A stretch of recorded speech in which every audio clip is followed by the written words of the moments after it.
Hello students, star iconic education channel पर एक बार फिर हम आपका हार्दिक स्वागत करते हैं। डियर स्टूडेंट्स, आपने थंबनेल में देखा होगा, आज हम इस सेशन में पढ़ेंगे यंग्स डुअल स्लाइड एक्सपेरिमेंट, जिसको हिंदी में कहते हैं यंग का द्विघिर्री प्रयोग। तो आज के इस सेशन को शुरू करने से पहले हम आपसे कहना चाहते हैं कि ये जो टॉपिक है ये व्यतिकरण इंटरफेरेंस से रिलेटिव है और व्यतिकरण की पूरी जानकारी होना बहुत ही आवश्यक है। इसलिए व्यतिकरण के ऊपर व्यतिकरण से संबंधित हमने 4 वीडियो बना रखी है। यदि आपने उन्हें नहीं देखा है तो डिस्क्रिप्शन में उनका लिंक मिलेगा, आप वहां से जाके क्रमवार उन्हें देखिए, आपको ज़्यादा समझ में आएगा, पूरे डाउट्स क्लियर हो जाएंगे और बड़ा मज़ा आएगा पढ़ने में। तो इन्हीं बातों के साथ चलते हैं, आज का हम सेशन शुरू करते हैं। और हाँ, वीडियो को अंत तक देखिए। अगर आप अंत तक नहीं देखेंगे तो समझ लीजिएगा कि यंग के द्विरेखा छिद्र प्रयोग की जो बातें हैं या इनका जो अनुप्रयोग है वो आपसे वंचित रह जाएगा, आप बहुत बढ़िया से समझ नहीं पाएंगे। इसलिए वीडियो को अंत तक जरूर देखिएगा। तो चलिए देखिए, ये हमारा टॉपिक है यंग का द्विघिर्री प्रयोग, यंग्स डुअल स्लाइड एक्सपेरिमेंट। तो शुरू करते हैं, छोटा सा लेक्चर है, इसको जानें। वैज्ञानिक यंग ने सन 1801 ईस्वी में, वैज्ञानिक यंग का पूरा नाम था वैज्ञानिक सर थॉमस यंग। यंग का पूरा नाम था सर थॉमस यंग। तो वैज्ञानिक सर थॉमस यंग ने सन 1801 ईस्वी में व्यतिकरण के प्रारूप को देखा था और इस प्रारूप को देखने के बाद उन्होंने अपना जो प्रयोग किया था द्विरेखा छिद्र के रूप में किया था, द्विघिर्री के रूप में किया था, जिसके आधार पर वैज्ञानिक यंग के इस प्रयोग को यंग का द्विघिर्री प्रयोग के नाम से जाना जाने लगा। अब इसमें क्या होता है इसकी जानकारी हम पढ़ेंगे, जानेंगे, लेकिन इनका कथन क्या था ये जान लीजिए।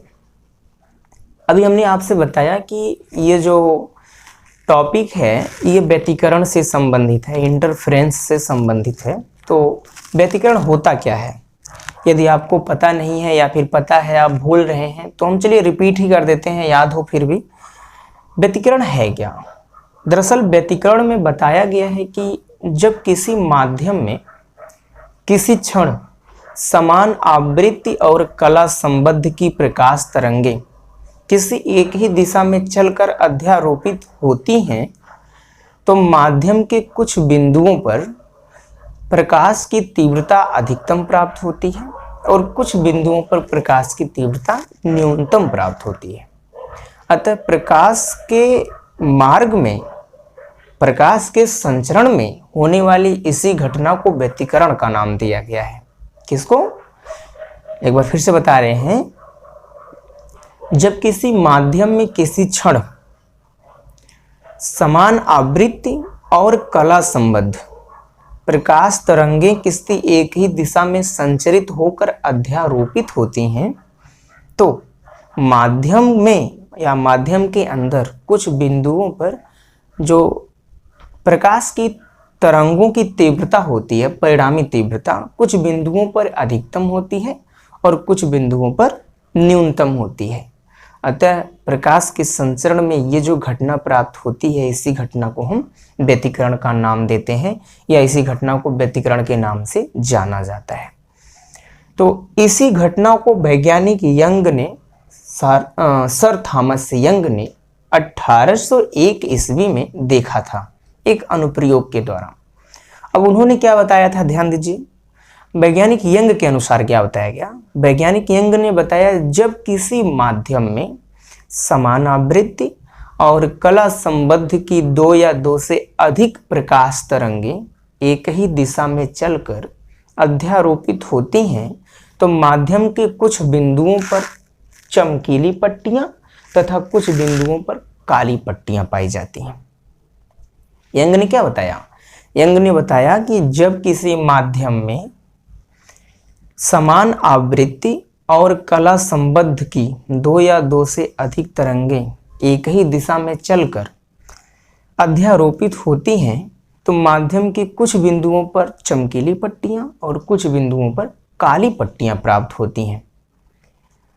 अब देखिए, जो काली पट्टियां और चमकीली पट्टियां प्राप्त होती हैं उसके लिए वैज्ञानिक यंग ने क्या कहा, उन्होंने आगे कहा कि जिन बिंदुओं पर चमकीली पट्टियां प्राप्त होती हैं उन बिंदुओं पर होने वाला व्यतिकरण संपोषी व्यतिकरण होता है, और जिन बिंदुओं पर काली पट्टियां प्राप्त होती हैं उन बिंदुओं पर होने वाला व्यतिकरण विनाशी व्यतिकरण होता है। तो व्यतिकरण दो प्रकार का होता है, ये आगे वाली वीडियो में बताया गया इससे पहले कि माध्यम के जिन बिंदुओं पर तीव्रता न्यूनतम होती है उसे विनाशी कहते हैं, जिन बिंदुओं पर तीव्रता अधिकतम होती है उसे संपोषी कहते हैं। तो यही बात यंग के द्वारा ही बताई गई, लेकिन थोड़ा सा हटके। उन्होंने अधिकतम और न्यूनतम की बात नहीं कही, उन्होंने ये बताया कि कुछ बिंदुओं पर चमकीली पट्टियां प्राप्त होती हैं और कुछ बिंदुओं पर काली पट्टियां प्राप्त होती हैं। तो बात वही थी, जहां चमकीली पट्टियां प्राप्त हो रही थी वो व्यतिकरण का अधिकतम मान था, और जहां काली पट्टियां प्राप्त हो रही थी वो न्यूनतम मान था। लेकिन देखिए, ध्यान दीजिएगा, उन्होंने आगे क्या बताया कि जो चमकीली पट्टियां हैं वहां पर जो व्यतिकरण हो रहा है वो व्यतिकरण संपोषी है, और जहां पे काली पट्टियां प्राप्त हो रही हैं वहां का व्यतिकरण विनाशी व्यतिकरण होगा। और एक चीज और उन्होंने बताया कि ये जो पट्टियां प्राप्त होती हैं ये एकांतर में एक दूसरे के चौड़ाई में समान चौड़ाई की होती हैं। कैसे होती हैं? एकांतर में, मतलब एक के बाद एक, मतलब एक काली तो फिर चमकीली, फिर काली तो फिर चमकीली, और सबकी चौड़ाई एक समान होती है।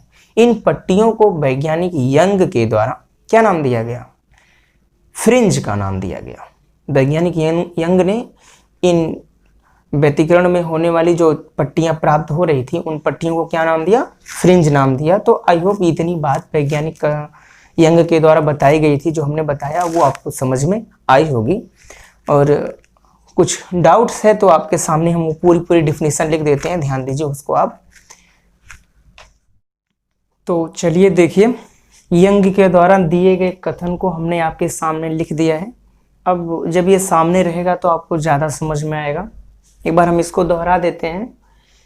वैज्ञानिक सर थॉमस यंग ने 1801 ईस्वी में प्रकाश के व्यतिकरण से संबंधित एक प्रयोग किया जिसे यंग के द्विघिर्री प्रयोग के नाम से जाना जाता है। ठीक है, इसके अनुसार या इनके अनुसार बताया गया कि, किसके अनुसार? यंग के अनुसार। यंग के अनुसार बताया गया कि जब किसी माध्यम में समान आवृत्ति की कला संबद्ध दो या दो से अधिक प्रकाश तरंग एक ही दिशा में चलकर अध्यारोपित होती हैं तो माध्यम के कुछ बिंदुओं पर चमकीली पट्टियां, ब्राइट बैंड, तथा कुछ बिंदुओं पर काली पट्टियां, डार्क बैंड प्राप्त होती हैं। जिन बिंदुओं पर चमकीली पट्टियां प्राप्त होती हैं वहां संपोषी व्यतिकरण होता है, और जिन बिंदुओं पर काली पट्टियां प्राप्त होती हैं वहां विनाशी व्यतिकरण होता है। आगे देखिए उन्होंने क्या बताया। इस प्रकार प्राप्त होने वाली पट्टियां क्रमवार होती हैं या क्रमवार प्राप्त होती हैं, मतलब एक डार्क तो एक ब्राइट, एक डार्क तो एक ब्राइट, इस प्रकार से प्राप्त होती हैं, और सभी पट्टियां समान चौड़ाई की होती हैं। ठीक, इन पट्टियों को फ्रिंज कहते हैं, मतलब उन पट्टियों को क्या नाम दिया गया? फ्रिंज का नाम दिया गया। तो आई होप जो चीज़ हमने आपको लेक्चर में बताया वो चीज़ आपके सामने लिख दी गई, समझा दिया गया। इसको आप पढ़िए, समझिए, और हम आशा करते हैं कि ये आपको बहुत अच्छी तरीके से समझ में आ गया होगा। अब आप इसको नोट डाउन करना चाहते हैं तो कर सकते हैं, नहीं तो आप स्क्रीनशॉट ले सकते हैं। हम हट जाते हैं। अब इसके बाद हम आगे पढ़ेंगे यंग के द्विरेखा छिद्र के अनुप्रयोग की व्याख्या, या यंग की द्विझिर्री प्रयोग की व्याख्या। जो यंग का द्विझिर्री प्रयोग है उसकी व्याख्या कैसे की गई उसके बारे में पढ़ेंगे, उसका चित्र कैसे बनता है उसके बारे में पढ़ेंगे। तो चलिए देखते हैं।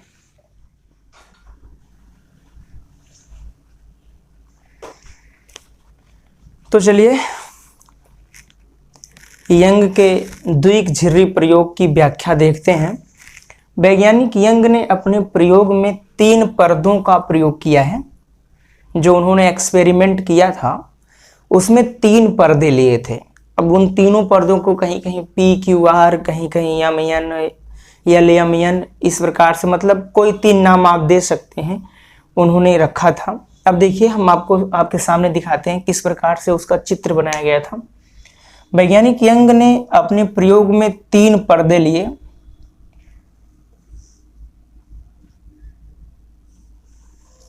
मान लीजिए ये पहला पर्दा है,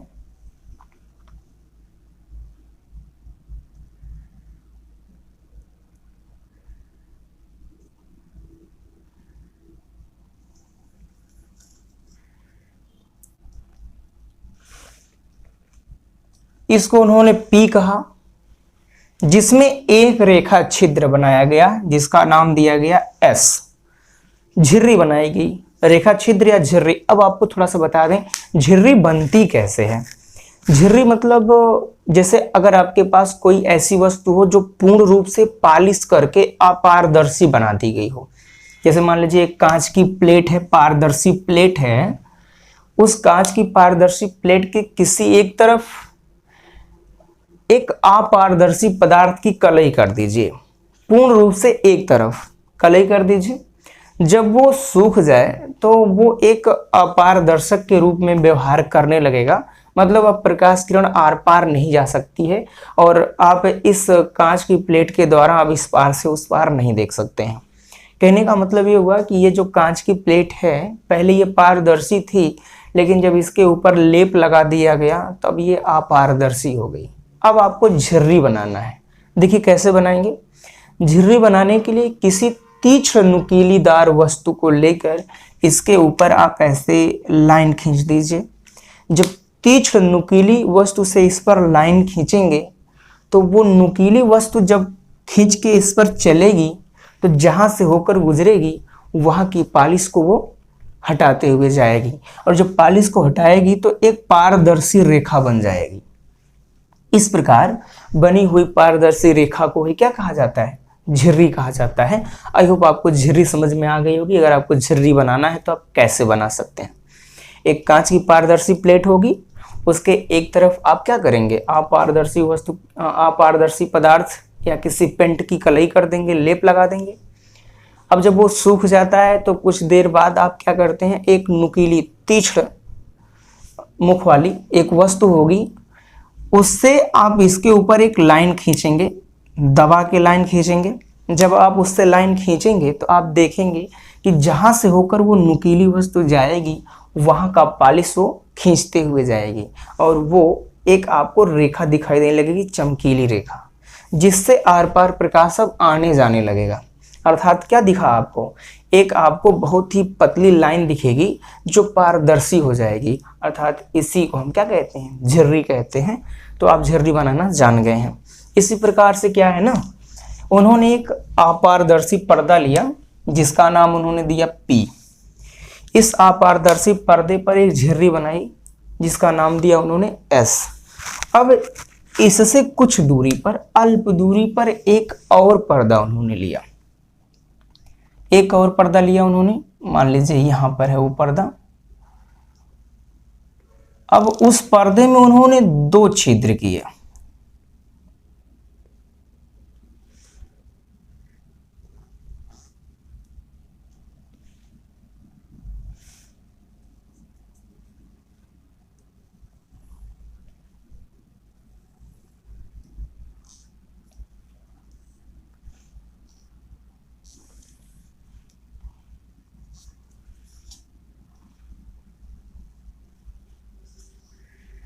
ये देखिए, इसको एक सिद्धांत के रूप में, जो हमने ये डॉट लाइन खींची थी अभी, एक सिद्धांत के रूप में है। ये यस से इन दोनों झिर्रियों की दूरियां समान होनी चाहिए।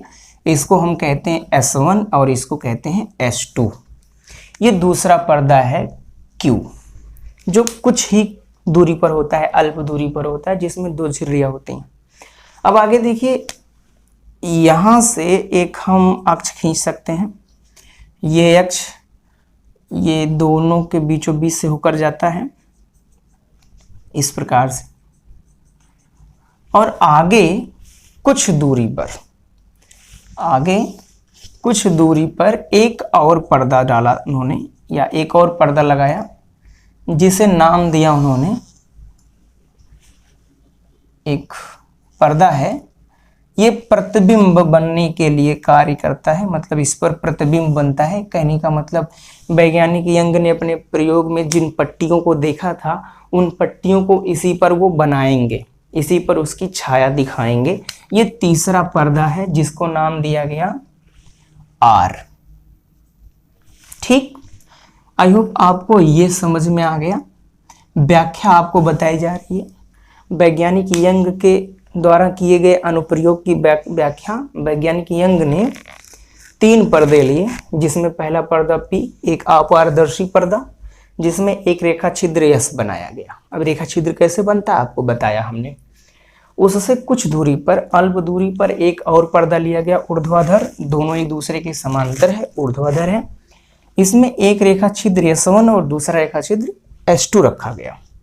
अब देखिए इसकी एक स्थिति है, क्या है कि रेखा छिद्र से मतलब पहले रेखा छिद्र यस से दोनों की दूरियां समान होनी चाहिए और इनके बीच की दूरी बहुत कम होनी चाहिए। ये जो गैप है दोनों के बीच का S1 और S2 ये बहुत कम हो और यहाँ से दोनों दूरियां आपस में कैसी हैं, बराबर होनी चाहिए। ये यंग के द्वारा बताया जा रहा है। अब आगे देखिए क्या है, वैज्ञानिक यंग ने इसको माना मुख्य प्रकाश स्रोत, मुख्य प्रकाश स्रोत।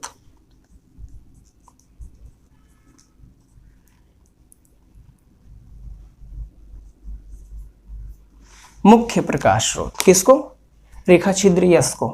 रेखा छिद्र यस से जब प्रकाश किरण आगे की तरफ चलती है तो ध्यान दीजिए क्या होगा, यहां से चलने वाली प्रकाश किरणें जैसे जैसे आगे बढ़ती हैं तरंगाग्र बनाते हुए जाती हैं, ऐसे तरंगाग्र बनाते हुए जाएंगी और तरंगाग्र बना के जब ये S1 और S2 पर पहुंचती हैं तो S1 और S2 हाइगेंस के सिद्धांत के अनुसार, वैज्ञानिक हाइगेंस का क्या था, द्वितीयक तरंगिकाओं का सिद्धांत बताया गया था कि जब किसी माध्यम में प्रकाश तरंग चलती है तो माध्यम के कण कंपन करने लगते हैं और माध्यम के सभी कण जिन पर प्रकाश पड़ता है वो अपने आगे के लिए क्या करते हैं, नई नई तरंगिकाएं उत्सर्जित करते हैं, जिनसे उत्सर्जित होने वाली तरंगिकाएं द्वितीयक तरंगिकाओं के नाम से जानी जाती हैं। तो ये यस क्या है, मुख्य प्रकाश स्रोत है, जिससे निकलने वाला प्रकाश जब S1 और S2 पर पहुंचेगा तो ये कला संबद्ध हो जाएगा। कला संबद्ध कैसे प्राप्त होता है, इसके लिए हमने आपको बताया था एक वीडियो में। कला संबद्ध हमने बताया था कि 2 अलग अलग बल्बों से कला संबद्ध किरणें नहीं प्राप्त की जा सकती हैं, लेकिन एक ही बल्ब से निकलने वाले प्रकाश से 2 प्रकाश स्रोत बना दिया जाए। देखिए अगर इसको बल्ब मान लीजिए तो इससे जो प्रकाश निकल रहा है इस प्रकाश को आगे ले जाकर S1 और S2 पर डाला जा रहा है। अब S1 और S2 यस से ही प्रकाशित हो रहे हैं, तो यस से प्रकाशित हो रहे हैं तो इसके आगे जब किरणें निकलेंगी तो ये किरणें कैसी होंगी, कला संबद्ध होंगी।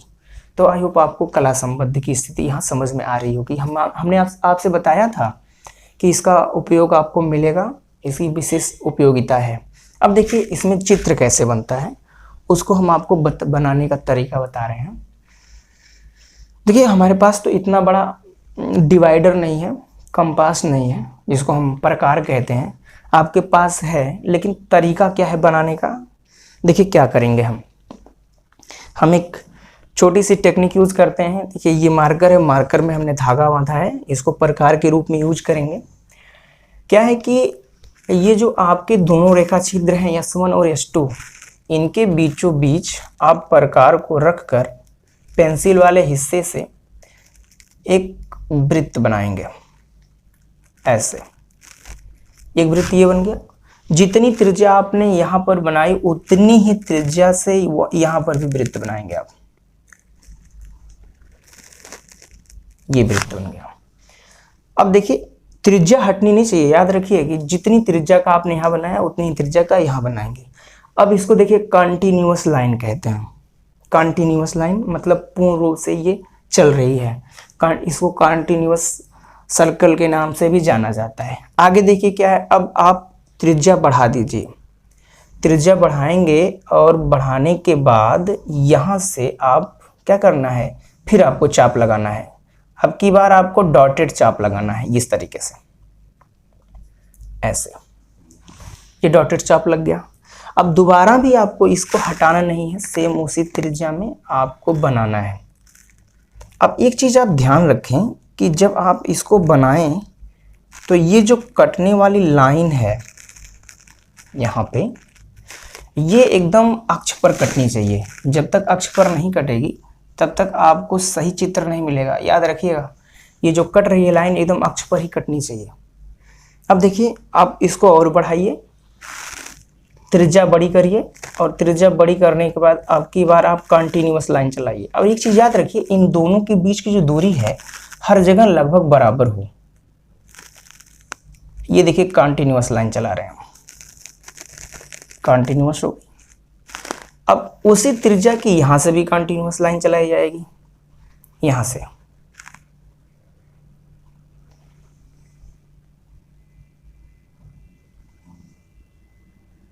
देखिए ये हो गई कंटिन्यूअस लाइन, यहां चल गई। ठीक, अब इसके बाद फिर आप त्रिज्या बढ़ाइए, और त्रिज्या बढ़ा के आप एक डॉटेड बनाइए यहां से। अब ये डॉटेड लाइन होगी, ये देखिए डॉटेड। यहां से डॉटेड आपने बनाया तो यहां से भी डॉटेड बनाइए।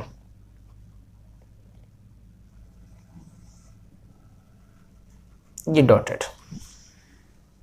अब इसके बाद आप फिर त्रिज्या को बढ़ाइए और यहां से आप डार्क लाइन बनाइए, मतलब कंटिन्यूअस लाइन। ये कंटिन्यूअस इस प्रकार से उसी त्रिज्या का यहां पर रख के चाप लगाइए।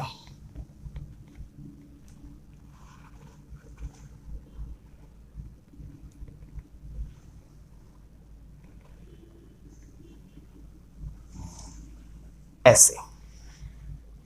फिर इसके बाद थोड़ा सा बढ़ा दीजिए आप, फिर डॉटेड लाइन। आई होप आपको समझ में आ रहा होगा, आप चित्र बड़े आसानी से बना ले जाएंगे इसको। बहुत कठिन नहीं है भाई, ये लगता केवल कठिन है, देखने में है बहुत आसान। देखिए ये डॉटेड लाइन हो गई। इसके बाद आप उसी त्रिज्या का यहां से बना दीजिए।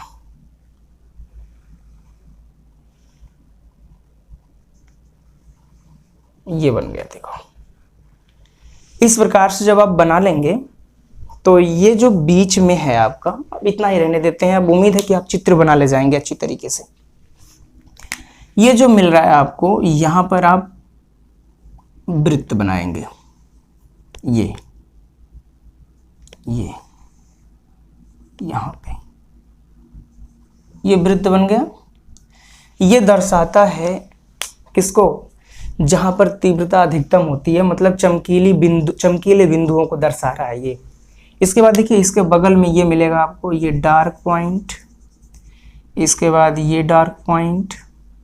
इसके बाद यहाँ कहीं मिलेगा आपको डार्क पॉइंट, ये डार्क पॉइंट, ये डार्क पॉइंट। ऐसे ऐसे इधर भी डार्क पॉइंट मिलेगा, ये डार्क पॉइंट, ये डार्क पॉइंट, ये डार्क पॉइंट, ये डार्क पॉइंट। दोनों तरफ डार्क। देखिए चमकीली पट्टियां के बाद काली पट्टियां, तो चमकीली बिंदु में प्राप्त हो रही है, उसके बाद काली बिंदु, फिर चमकीली बिंदु, चमकीली बिंदु, चमकीली बिंदु, चमकीली बिंदु। ऐसे इधर भी प्राप्त होंगी, चमकीली बिंदु, चमकीली बिंदु, और ये आगे आएगी तो यहाँ भी कटेगा, ये आ जाएगी चमकीली बिंदु। ये मिला। अब आगे देखिए क्या है कि आप इसको ऐसे मिलाते जाइए, ये पर्दे पे जाएगा कहीं ना कहीं। ऐसे आप इसको मिला दीजिए, इन सभी पॉइंट को, ये पर्दे पर जाएगा। यहाँ देखिए जा रहा है। ऐसे ये भी है, आगे पर्दे पे पहुंचेगा, पर्दा बहुत बड़ा होगा तो ऐसे ये भी पर्दे पहुंचेगा। इस प्रकार से देखिए चित्र बन गया। कितना आसान सा बना है, देख लीजिए। अब आप देखिए क्या है कि यहाँ पर ये जो लाइन है, मतलब जो काले काले रंग को, अब एक चीज़ हम आपको और बता दें पहले। आपने देखा ये यंग के द्विक रेखा छिद्र के प्रयोग का एक प्रारूप दिखाया जा रहा है, जिसमें 3 पर्दे लिए गए हैं। पर्दा P एक रेखा छिद्र, जिसको हम मुख्य प्रकाश स्रोत के नाम से जानते हैं। पर्दा Q थोड़ी सी कम दूरी पर होता है, और उसमें द्विरेखा छिद्र होता है S1 व S2, और दोनों रेखा छिद्रों की पहले रेखा छिद्र से दूरी कैसी होती है, समान होती है। अब आगे देखिए, इससे थोड़ी सी अधिक दूरी पर एक तीसरा पर्दा होता है जिसे हम प्रतिबिंब पर्दा कहते हैं, R के नाम से जान सकते हैं इसको। अब इसके बाद क्या है, हाइगेंस के सिद्धांत के अनुसार जब ये मुख्य प्रकाश स्रोत से निकलने वाला प्रकाश आगे की तरफ बढ़ेगा तो S1 और S2 पर पड़ेगा। S1 और S2 इस प्रकाश स्रोत से निकलने वाले प्रकाश के द्वारा प्रकाशित होंगे, और प्रकाशित होने के बाद क्या मिलेगा, ये प्रकाश देखिए यहाँ इसको काट रहा है तो यहाँ भी आप बना सकते हैं इसको ऐसे। तो यहाँ से क्या है, निकलने वाला प्रकाश कला संबद्ध होगा और ये दोनों अलग अलग प्रकाश स्रोत की भांति कार्य करेंगे। तो इनसे जो तरंगे निकल रही हैं, इसमें देखिए जो डॉटेड दिखाया जा रहा है, देखिए ये डॉटेड है, ये डॉटेड है, ये डॉटेड है। तो आप याद रखिएगा, यहाँ पे हम लिख देते हैं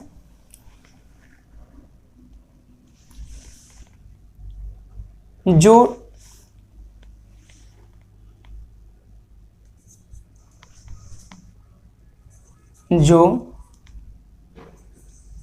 डॉटेड लाइंस हैं उन्हें गर्त कहते हैं। होता है ना तरंग में श्रृंग और गर्त, देखिए। तथा ये जो है आपकी कंटिन्यूअस जो है, कंटिन्यूअस लगातार जो किरणें हैं उनको हम क्या कहेंगे, यहाँ लिखेंगे तथा जो कॉन्टिन्यूअस हैं, लाइंस हैं, उन्हें क्या कहते हैं, उन्हें श्रृंग कहते हैं।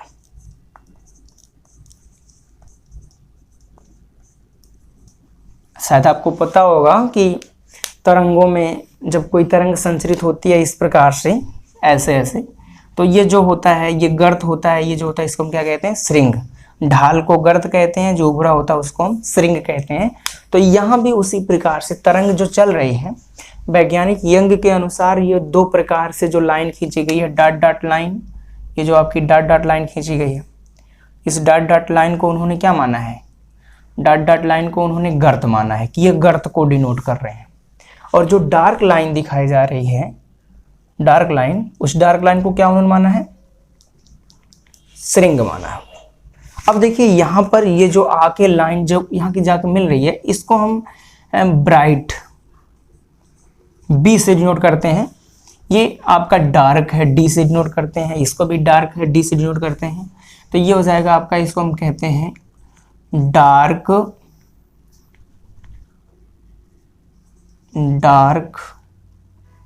बैंड, इसको कहते हैं ब्राइट बैंड। अब तो आपको पता चल गया, जो डार्क है उसे डार्क बैंड, यहाँ पर डार्क बैंड प्राप्त होगी, फिर ब्राइट बैंड प्राप्त होगी, फिर डार्क बैंड प्राप्त होगी। तो यदि व्याख्या में आप लिखना चाहते हैं तो क्या लिखेंगे आप, ये देखिए। चित्र आपको बड़े अच्छे तरीके से समझ में आ गया। चित्र बनाने की कोशिश करिएगा, एकदम कंफर्म चित्र बनेगा और कहीं गलत नहीं होगा। बस आपको दो चीज़ों का ध्यान रखना है कि आप यहाँ पर जो चाप लगाएंगे, जितने का चाप यहाँ लगाएंगे उतने का चाप यहाँ भी लगाना है। उसके बाद आगे क्या है कि ये चाप जो है, ये अक्ष खींच के क्षैतिज अक्ष, हमेशा आप ध्यान दीजिएगा कि ये बीच में काट रहे हों, इस अक्ष पर काटें। अगर नहीं काटेंगे तो गलत हो जाएगा, इन पर काटें, और बाकी कहीं भी काट रहे हो सही जगह पे जाकर मिलेंगे, इतना आप ध्यान रखिएगा। तो ये है आपका यंग का द्विरेखा छिद्र का प्रयोग का चित्र। अब आप देखिए इसमें क्या है, यदि आप लिखना चाहते हैं तो कैसे लिखेंगे, वैज्ञानिक यंग ने अपने अनुप्रयोग में 3 पर्दे लिए, जिसमें पहला पर्दा P, जिसमें एक रेखा छिद्र S होता है, जिसे मुख्य प्रकाश स्रोत कहते हैं। उसके बाद पर्दे P से कुछ दूरी पर, अल्प दूरी पर एक दूसरा पर्दा लिया उन्होंने Q, जिसमें द्विरेखा छिद्र या 2 रेखा छिद्र S1 व S2 प्राप्त होते हैं, या S1 या S2 होते हैं, तथा इन दोनों रेखा छिद्रों की S से दूरी समान होती है। ध्यान दीजिए क्या है, वैज्ञानिक यंग ने अपने अनुप्रयोग में 3 पर्दे लिए, जिसमें पहला पर्दा P जिसमें एक रेखा छिद्र S तथा दूसरा पर्दा P से अल्प दूरी पर लिया गया Q जो कि ऊर्ध्वाधर है, दोनों एक दूसरे के समांतर हैं। S से समान दूरी पर 2 रेखा छिद्र S1 व S2 बनाए गए तथा इससे कुछ दूरी पर एक तीसरा पर्दा लिया गया, पर्दा R, जिस पर प्रतिबिंब बनता है, मतलब कि पट्टियां प्राप्त होती हैं। अब क्या है कि वैज्ञानिक हाइगेंस के द्वितीयक तरंगिकाओं के सिद्धांत के अनुसार जब प्रकाश स्रोत S से चलने वाली प्रकाश तरंगें S1 व S2 पर पहुंचती हैं तो S1 व S2 क्या करते हैं, इससे चलने वाली तरंगों से क्या हो जाते हैं, कंपित हो जाते हैं या प्रकाशित हो जाते हैं, जिनसे द्वितीयक तरंगिकाएं आगे की तरफ निकलती हैं और ये कला संबद्ध होती हैं। S1 व S2 से निकलने वाली द्वितीयक तरंगिकाएं पर्दा Q और पर्दा R के बीच में क्या करती हैं, अध्यारोपित होती हैं, और अध्यारोपित होती हैं तो हमको इस प्रकार से प्रारूप प्राप्त होता है, जिसको व्यक्त करने के लिए डॉटेड लाइंस और कंटिन्यूअस लाइंस खींची जाती है। डॉटेड लाइंस को गर्त के नाम से जाना जाता है, कंटिन्यूअस लाइन को श्रृंग के नाम से जाना जाता है।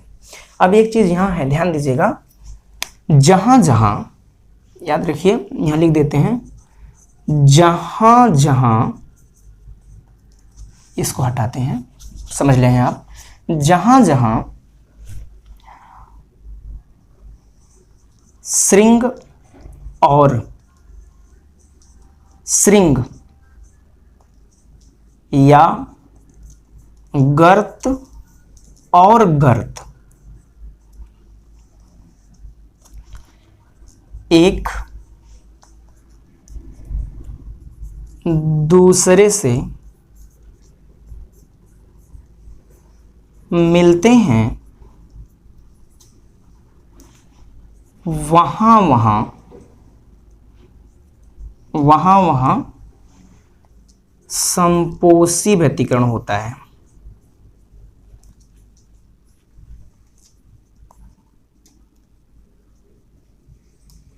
और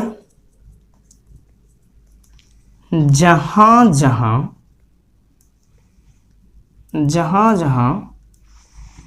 श्रृंग तथा गर्त एक दूसरे से मिलते हैं, वहाँ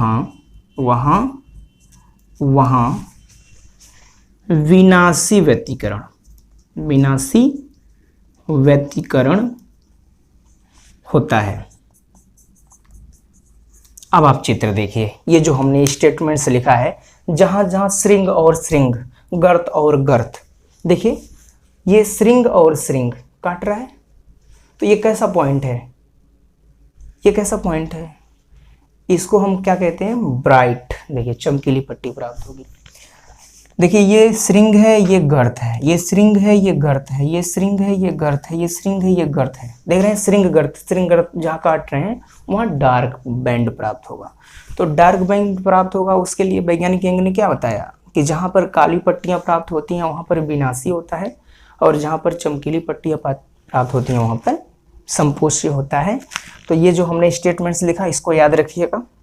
आपसे पूछा जा सकता है कि इसमें कहाँ कहाँ आपको विनाशी व्यतिकरण मिलेगा, तो आप बताएंगे जहाँ जहाँ श्रृंग और गर्त एक दूसरे को काट रहे होंगे वहाँ वहाँ विनाशी है, और जहाँ जहाँ श्रृंग को श्रृंग ही काट रहा हो या गर्त को गर्त ही काट रहा हो, देखिए गर्त को काट रहा है ना, या फिर श्रृंग को काट रहा है, गर्त को काट रहा है, श्रृंग को काट रहा है, गर्त को काट रहा है, सब जगह आपको क्या मिलेगा, ब्राइट बैंड मिलेगा, और जहाँ पर आपको अपोजिट मिल रहा है वहाँ पर डार्क बैंड मिलेगा।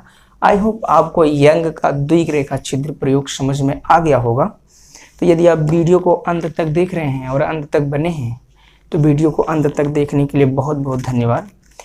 हाँ, वीडियो कैसी लगी इसके लिए आप कमेंट बॉक्स में अपना सुझाव ज़रूर दीजिएगा, और यदि आप चैनल पर नए हैं तो चैनल को सब्सक्राइब करिए, बेल आइकन को प्रेस करिए, जिससे हमारी हर नई वीडियो का नोटिफिकेशन आपको सबसे पहले प्राप्त हो। तो आज के लिए बस इतना ही। वीडियो को अंत तक देखने के लिए आपका बहुत बहुत